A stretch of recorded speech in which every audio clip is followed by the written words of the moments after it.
How to assert your boundaries in an argument. At any point in time, you are in complete control of your boundaries.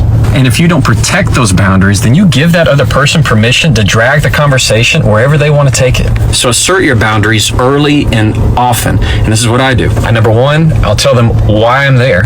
Two, tell them what I'm there to talk about. And three, my personal favorite, I tell them where I can't go. For example, look, I made time to be here with you to discuss one thing, and that's about what happened between us last Friday. And if you want to keep bringing up X, Y, and Z, I'm not going there. So if I need to give up on this conversation, you need to tell me now. So try that and follow me. How to talk to someone who's passive-aggressive, part 3. So we've talked about the right perspective to have. We talked about how to identify the behavior. Now let's talk about how to handle passive-aggressive people. Number 1, counterbalance it. If somebody's being passive-aggressive, Then you have to counter it with active calmness. Think of it as a verbal stiff arm. like you're creating distance between their behavior and your reaction. So say nothing for 10, 20, 30 seconds, As if to say, I acknowledge what you said, I heard it, but I'm not going to lean into it. Number 2, confront it. Take the question, what's wrong? What are you going to get most of the time? Nothing. I'm good. Just more passiveness. Well, your question is very direct. It's like banging on their front door. They're not going to answer it. So instead, make your question more open-ended. So try, hey, tell me what's on your mind. Then you make a safe space, a wide open space for them to tell you how they feel. Number 2, call it out or close it out. Present to them the evidence of passive-aggressive behavior and ask if you should have a different interpretation. For example, you've been leaving my messages on read, you haven't been returning my call. I can't help but think that you're avoiding me. If that doesn't work and if they're not going to be open with you, Then it's time to close that relationship. that doesn't mean you can't be open again, but you can't be having to drain your battery. So try that and follow me. If you want to sound more assertive, avoid these 3 phrases. Number 1, I hate to bother you, but you just labeled your behavior. Now, before you even say a word, the other person is thinking, this is going to bother me. But when you're being assertive, you don't bother anybody. You get their attention. So instead, try this. Just say, when you get a few moments, I'd like to grab your attention. Number 2, when you end a sentence with, does that make sense? Don't doubt your ability to send a message or doubt the other person's ability to receive it. Just carry them along with you and say something like, do you have any questions? Do you have any thoughts? Number 3, I don't want to, or I don't like to. It sounds much more assertive when you state it in terms of a preference. For example, I preferred that you didn't. What it signals is that you have a standard by which you hold yourself, and what they're asking you to do is deviate from that. And that's how you sound more assertive. So try that and follow me. Here are the top 3 ways to have shorter arguments. Number 1, stay on your point and stay away from generalizations. For example, If you use the words always and never, well, all you've done is just create another argument about whether you've always or never done something. Number 2, unless they ask, don't repeat yourself. If you keep saying the same things over and over and kind of talking in a circle, it means you need to stop talking because you're not talking to them, you're just talking to yourself. And number 3, narrow your issues to just one. So many times we think that we have to throw up all of the evidence, all of the facts, that They have to know everything. Everything's important. That's just not true. It dilutes your message, and we're rarely going to take it in and feel it like you do. So if you want to be impactful, narrow it to one issue.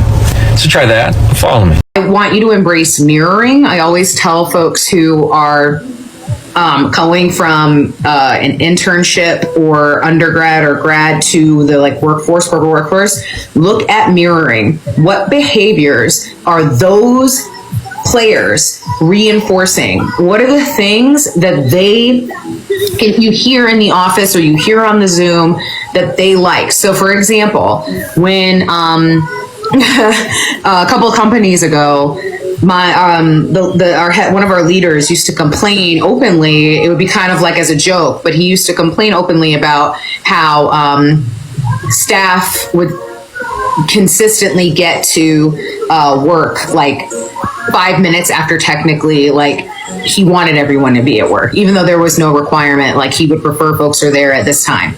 Well, when I was first starting there, I was like, okay, well, I don't want to be one of the folks he's talking about, because I know that while my boss may be this person, he's the decision maker.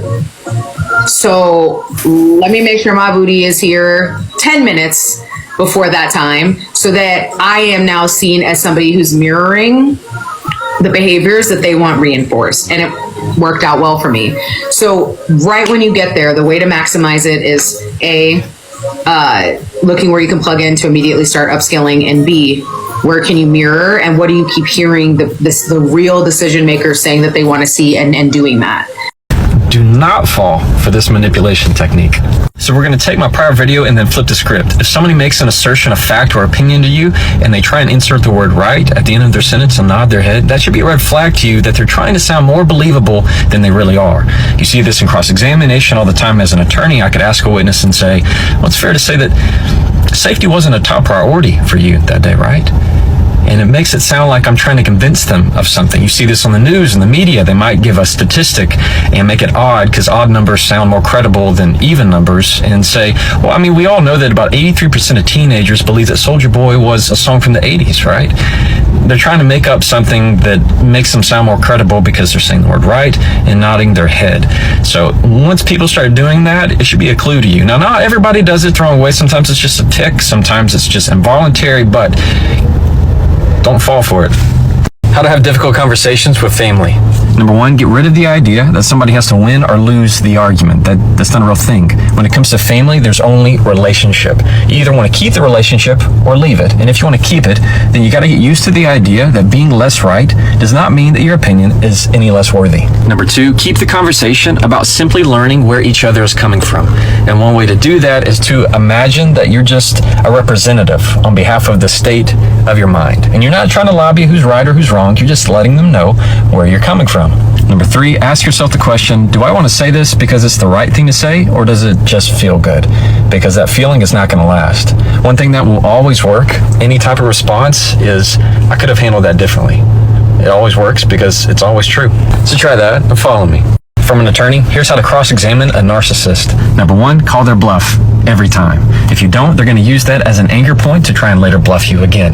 One thing that helps me when somebody is trying to bluff me, usually it's like a negative threat of some kind, is I will calmly say, if you think that's a good look, or so you think that's okay. The only way for them to defend against those statements is to back off. Number two, point out every contradiction. You are sending the signal that you are not someone to play games with. Now, the only real way to do that is to keep track of what they say. That way, when they tell you, I never said that, you have evidence to back you up. Number three, don't let them deflect the subject. It's like every question that you ask, they're going to be trying to bring you somewhere else. You keep them on the facts. The best way to do that is to slow your words, and actually, if you can, just use one word. So if they go off topic, I'm going to slow my words down and say, the call. I am asking about the call. I'm telling them that I'm not going anywhere.